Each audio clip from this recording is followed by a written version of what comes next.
everybody. Today I'm going to do a different video. We're going to do a video on wood chips, the update of our wood chips. It's been 3 years now and it's summer, it's hot, it's been over 100 degrees for weeks now, and we go back and forth from 90 to 100, and we're going to show you how our gardens are surviving because of wood chips.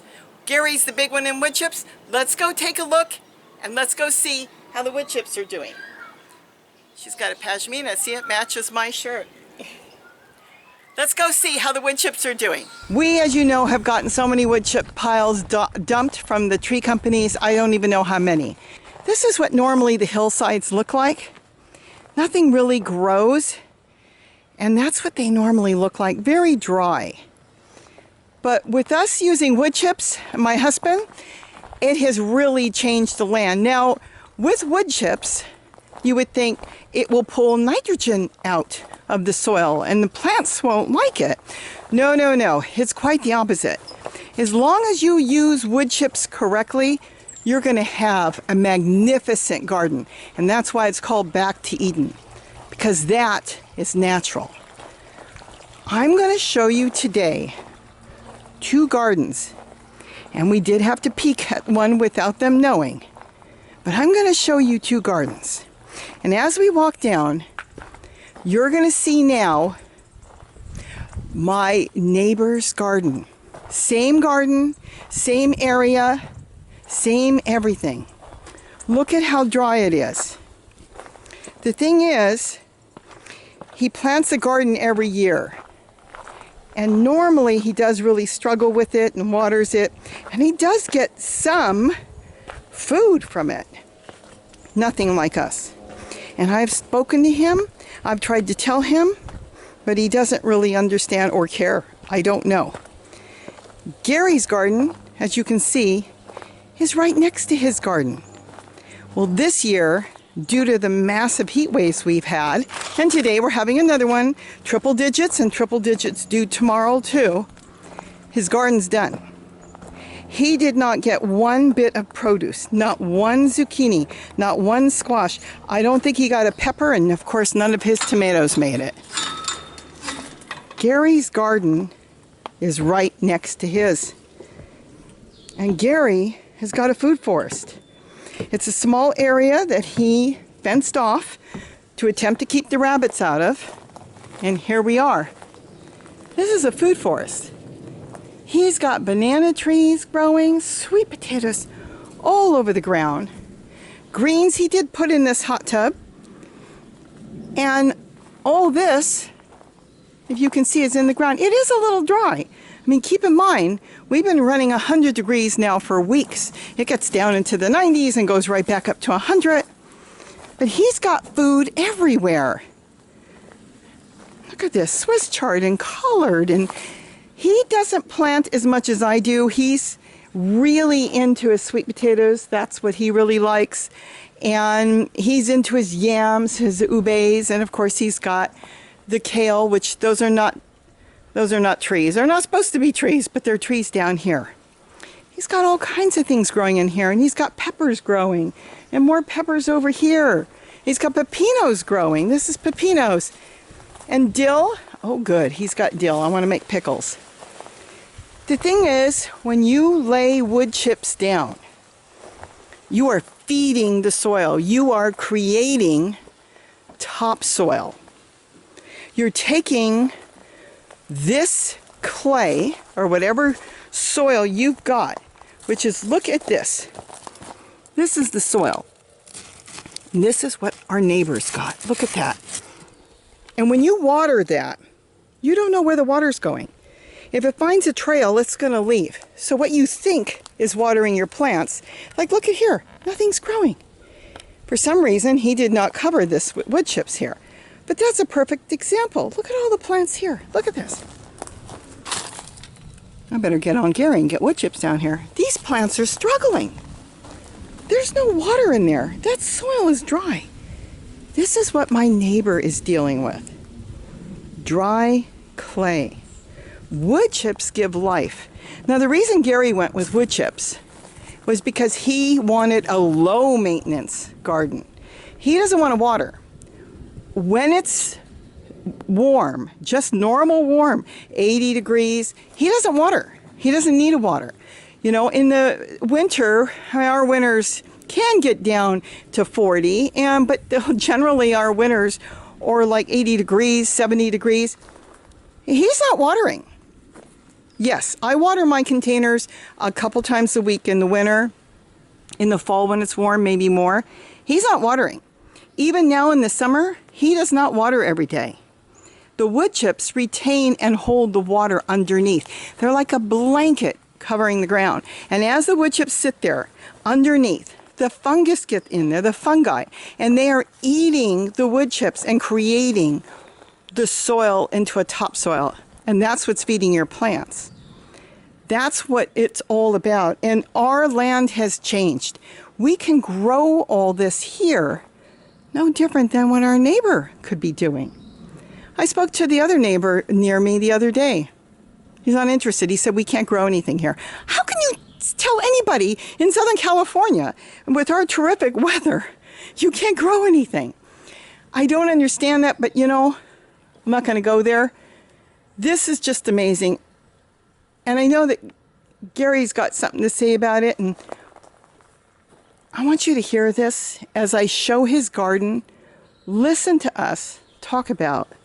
We had this conversation this morning about our neighbor. Tried to talk to our neighbor, and no matter how I talk to him, he doesn't want to do it. Wood chips, and yet his garden goes and go. Last year he had a little bit, and this year it's with the heat, he has nothing growing. And you've tried to talk to him. Yeah, I've tried to talk to a couple of neighbours. You get to a point where you understand that you can't tell people what to do. You have to lead by example. You have to allow them to see how well your garden's doing under the wood chips, and then maybe it'll occur to them at some point that maybe it's worth trying. But you can't tell people what to do, you can only show and lead by example. But I have tried. I've actually told him, turn around, look at our garden. And he shakes his head. He sees wood chips, and he shakes his head, and he's got what? Dust. Yeah, one day he might have an epiphany, and he might realise why our garden's doing good and his isn't. And ours and his are simply separated by a fence. Simply separated by a fence. And down there, it's just a chain link fence. Nothing is different over there than here. The same soil, the same everything. The difference is the wood chips are on top. His soil will be alkaline. It will have a pH of 8. Ours will now have a pH of 7. So our soil's going to be better because of the wood chips. I know, it's kind of sad because I've tried to talk to him many times, and he sees, oh yeah, it's so nice. And do you want some wood chips? I mean, it would be just shoveling it over, and he says no. And he used to go out and water every night. Now he's got his grandson watering. His grandson out there every night watering, and by the time he gets home from work the next day, the sun has beaten down on that clay, and all the soil, the moisture in the soil has evaporated and wicked up from down below. So all that water he's putting in isn't doing anything for him, because it's just wicking away into the atmosphere. Wicking, and you're 100% correct on that. And also, any cracks in that clay, the water will just run into the cracks and be diverted somewhere else, or a gopher hole. Gopher hole. You can water up here, and if the water gets into a gopher hole, it's not going to soak into the clay. It's just going to flow straight down the gopher hole like it's a pipe. It'll pipe the water away. So this year, his garden is like 100% gone. I see a squash plant down there that he planted a month or two ago, and it's literally 5 inches tall. He planted a bunch of tomatoes and peppers, it looks like, and they're all gone. Yeah, this year more than ever, we had that heat wave where we had a couple of days where it was really hot, and this year more than ever is a good year for the wood chips. The only place I've noticed he's got a little bit of something growing, but I don't know if it's peppers, is underneath his big cactus, probably because it's a little shaded, and the soil might be a little bit better right under the cactus. Maybe leaves that blew over there got stuck under the cactus, so it has something. Yeah, there's something under that cactus. I believe it's one of the Peruvian species, but it produces an edible fruit. And I've seen him take from that, but otherwise not one thing grew in his garden this year. And again, no different than ours. No different than ours. It's the same soil. There's so many things he could have done. He could have, if he could have just even put, I know it's extra work for some people, don't want to use tubs, but if he would have put a couple tubs around in the garden and watered it, there would have been for sure water under the tubs, so he could have been growing a little bit in the tubs and then all around the tubs. And he doesn't compost either. There's no compost. There's no nothing. I don't know what he does. He buys stuff from the store because I've seen the containers and I've seen him mix up the liquid fertilizer that he buys, Which just disappears in the clay. Which is just putting the 3 NPK in: nitrogen, potassium, nitrogen, phosphorus, and potassium. What a difference wood chips make. It's amazing. And yet he lives right next door, and we've offered to give him all he wants, and he doesn't want it.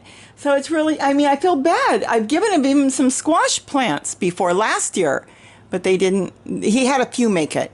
Last year his garden was a little bit better. He did have some stuff, but this year with that massive heat wave, and he's been watering, nothing. Oh well. I mean, you got to alter your way of doing things, especially if the heat, is different. Things change. You can't do everything exactly the same all the time because the climate is not the same all the time. The weather, I should say, is not all the same. But still, I don't know. Maybe someday he'll look over. And then I've got the other neighbor next to us on the other side that I talked to, and he's got trees, and I asked him if he had a garden, and he said no. And I said, why? Because you can't grow anything up here. I don't know how anybody can ever make that statement in Southern California. And then I said, come on. I said, you see my garden, because he sees it, and he said it's too much work, so he'd rather have nothing. But of course he took the zucchinis I gave him. Happily took that. He was all excited. But really, it wouldn't take that much because I see him trimming and working on his trees, but he doesn't want a garden, and no wood chips either. Oh, well, like you said, people have to be ready to do it on their own. Yeah, they have to think about it themselves and make the decision themselves. You can't tell people what to do. You can suggest to people what you should do or what you do and why you're successful. You let people know why you're successful, and hopefully they'll make up their own mind, and more people will start gardening with wood chips. I mean, there's so many people that I watch and respect, but they're still into the digging. And with the wood chips, you get away from the digging as well. There's a lot of things you can do without having to do a lot of work. Right. Well, maybe someday he'll come back to you. Maybe this year he'll come back and say, hey, try a little wood. Even half his garden. Wouldn't that be something if he put on, it's a small garden. Just test a little area and see and compare. That's what you do. You do a test garden and see what works better. But he tills. They get out there and they till and they dig and they do all this stuff. And then this year, nothing. There's just, I enjoy the way we do things because we have 2 different methods. You don't want to water, so you do wood chips, and I don't mind watering, so I do container, and I have wood chips too. But, on some part of my garden, I have wood chips on the ground, but container gardening, I do both. Oh, well, all we could do is say this is the way we do it. If you want to try it, try it. And if you want to try it a little differently, you can try it a little differently. Now let's go find Gary and see if we can get an update on what's going on right now. First of all, I'm going to ask you, why is there a spot in your garden that doesn't have any wood chips over there and those plants are struggling, which was really good for the video. The reason that area over there is struggling is because that's the original soil, and slowly but surely I've been bringing in clay from the hillside, and that area there I'm bringing more clay in, and I'm going to bring in foot of clay because I've got some photos of what the soil looks like underneath. It's basically bedrock, So this area here, I've already brought the clay in and built it up about a foot. And over there, I've planted, but it's failed. So I'm going to bring in more clay and then put more wood chips on top, sifted wood chips. See this all this area here? That soil has been already prepared. So I brought in clay and then I put the wood chips on top. So, do you have any area where you could brush it and we could see what's going on underneath the wood chips? Now keep in mind, nothing could grow here before. well, right now, I guess where I've planted Oh, look at the this. new beans, that's a castor bean. Oh, that's a castor bean. Okay. Now Getting- that seed could be 30-year-old seed, but it's decided to germinate. They last a long time in the soil. Okay, we don't want castor bean. Not here. Look at that. So that's the soil underneath. And you haven't watered for days. No, it's been a couple of days since I've watered. So you've got... And it's still wet. Yeah, it's still wet. If you can see, the top of the wood chips are dry. And as you get to the soil level, it's damp underneath. So it just sort of dries, the top dries up. And then just underneath, it's moist. It stays moist. So it doesn't wick out through the wood chips. The top dries and underneath it stays damp. And as you water, it's creating its own tea and feeding the plants like Paul Gauci talks about. This is just doing its own thing with nature. And I see with the banana trees, even though I don't want to really get into that, you're dropping the leaves underneath, which is also creating a mulch. Yeah, I just harvested a bunch of bananas and that's the leaves from the plant that I harvested from. So all in all, the wood chip garden is totally a success. And this is not for people that want a container garden. This is for people that want, it is low maintenance, because once you set it up, you could go on vacation for the weekend. You could go do your own thing. You know that your plants are covered and taken care of. And then in the winter, of course, there's no maintenance. Only if you wanted to trim and take care of your plants, change things out, take care of your trees, which absolutely love the wood chips. So that's how our wood chips are going. And you've seen our neighbors. This is like two properties. They were one property years ago, split. And there's no reason why their property shouldn't look like ours. But I don't, some people just don't understand it. So that's it. Anything else we need to do for an update? This is just kind of a quick update on wood chips. Anything else you have to say? No, I think that's pretty much it. So if you can get wood chips, we're not talking about going to your box stores and buying bags of wood chips.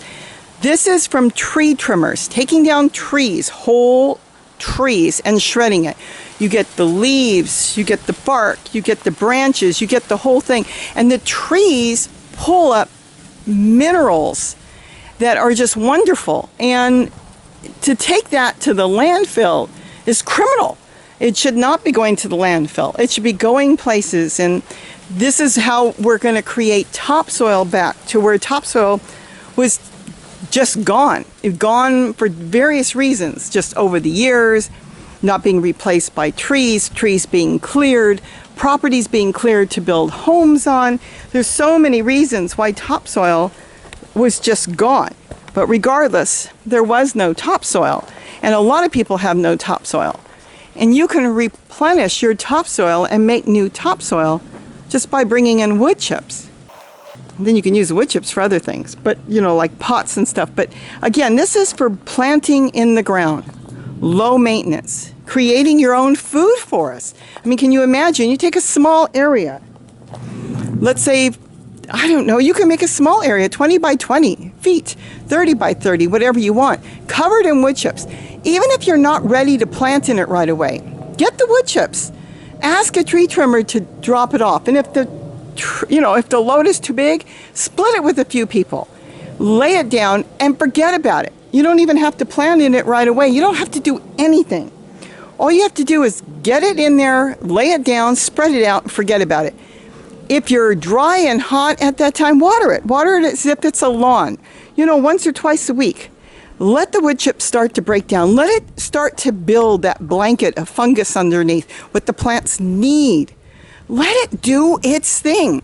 And then when you're ready, and it doesn't matter if you're ready in a month, it doesn't matter if you're ready in 6 months, it's not going anywhere. My goodness, you could let it sit for years and then move it away and start to plant in it, and that would be the most fertile soil you could possibly have. Try to find it. And if you say you can't, call some local arborists in your area. I'm sure most people have an arborist. Tree trimmers, electric companies, they have to trim to keep the power lines clear from the trees. See who's trimming it. Now, if worst comes to worst, you could always drive around and see when they're trimming trees. Bring some trash bags, fill it up, and bring it home. If you've got a small area that you want to do, let's say you want to do a little small 6-foot by 10-foot bed, you could do that. Just take it from wherever they're working at the time, bring it home. But if you can use a load, and I will admit, it's a massive load, but it doesn't matter how much you take. You could build 2 feet of it, 3 feet of it, it will break down and you will be able to grow in it. But call around and ask. In a lot of areas, generally, it costs them a lot of money to take it to the dump because that's what they have to do, and they have to pay for that. That's why here, they're more than happy if you'll take it, and they will drop it off for you. There are some areas that, of course, if it's too far for them to drive, they may charge you. See what they're going to charge. You have nothing to lose to get on your phone and ask. Don't text. Talk to people. You can't do it face to face, but talk to them. Listen to their voice. Tell them, hey, I understand you trim trees and you've got a chipper. What do you do with all that you've chipped? Ask them. And I think you'll be amazed that you might be able to find some people that will be so happy to drop it off. And then ask your neighbors, ask your friends who wants some, because it's going to be too much for one person. They're not going to bring you a half a load. That they will not do. They cannot do. They will bring a truck and they will dump it. Hopefully you have a place to dump it, because if it's in the front yard, it's going to take you a long time to haul it in the back. But really, wood chips are the way to go. You're creating nature's topsoil, nature's life. That's why they call it back to Eden gardening, because this is the way it was intended. It was intended for things to grow and for those leaves to fall to the ground. And when the trees got old, they fell to the ground and those trunks would decay, and it created all kinds of microorganisms and fungus that gave life to new plants that were coming. You don't have to rotate your plants if you are growing in wood chips, because there's going to be a constant food source for your garden. There's no rotating. Let the plants grow, and when they die and fall over, push some wood chips over them and let the seeds come up. A lot of this that Gary has in his garden were by Swiss chard falling over and more Swiss chard growing, onions falling over and growing. A lot of things will grow on their own. Even his sweet potatoes have taken over because they just keep on growing. It's whatever you choose to grow. Gary does grow different things than me. He has not planted any squash down here. I'm going to sneak some in. But it will grow on its own. You won't be able to stop your vegetable plants from growing. And you can create a food forest of your liking in your small backyard. And if you've got more land than you can use for it, maybe you can have somebody else set up a little something and let them take care of it. You got an acre? Of course you're not going to make an acre of a garden unless you're going to be selling your produce. Fence off an area and go for it. Make it as big as you want. It's amazing. I'm telling you, Gary sold me on it when he looked into it. He was the first one that looked into it. And yes, I thought he was nuts. And yes, I thought I was living a nightmare as I saw the loads and loads of wood chips coming in. And I had no idea what he was doing. But he knew exactly what he was doing. And we now can grow food. I have been here for 30 years. And I could not grow on this property as well unless I went to the store, bought bags and bags of potting soil and garden soil. And you know what? those bags that you buy, they only last a season, not a year, a season, because it's fake. It's stuff they put in it. They put food in it. They feed the plants grow, they suck out the nutrients, and then you're back to soil that is nothing in there, no nutrients, and you have to start again. I mean, you would go and spend hundreds of dollars on just soil. Once you bring in wood chips, you're not buying anymore. Unless you choose to. If you wanted to put some pots and you want some soil, that's fine, but it's your choice. But once you bring in the wood chips, you are not buying any more soil. You don't need to. You've got all the nutrients forever in your soil. As this breaks down and makes the greatest, richest black soil, you don't need to buy anything else. So that's the update for today. I can do another one real soon.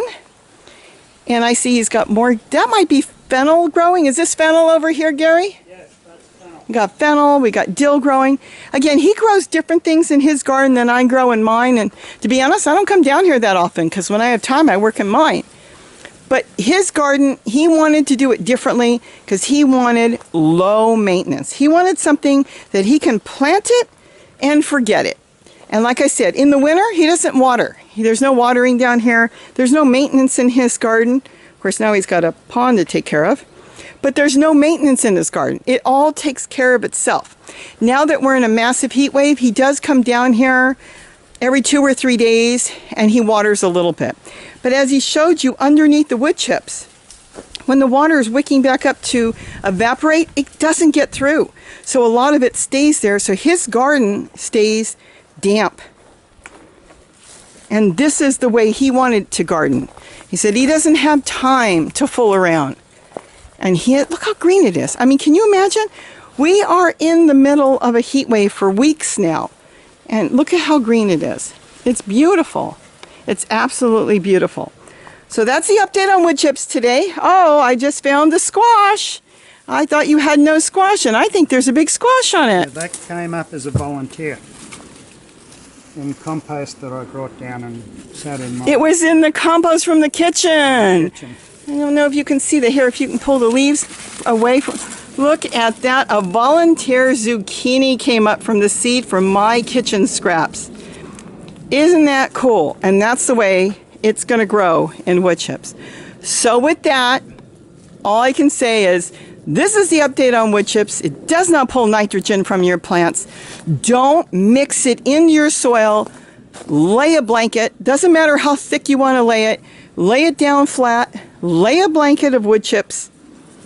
And you're going to see how different it is with and without it.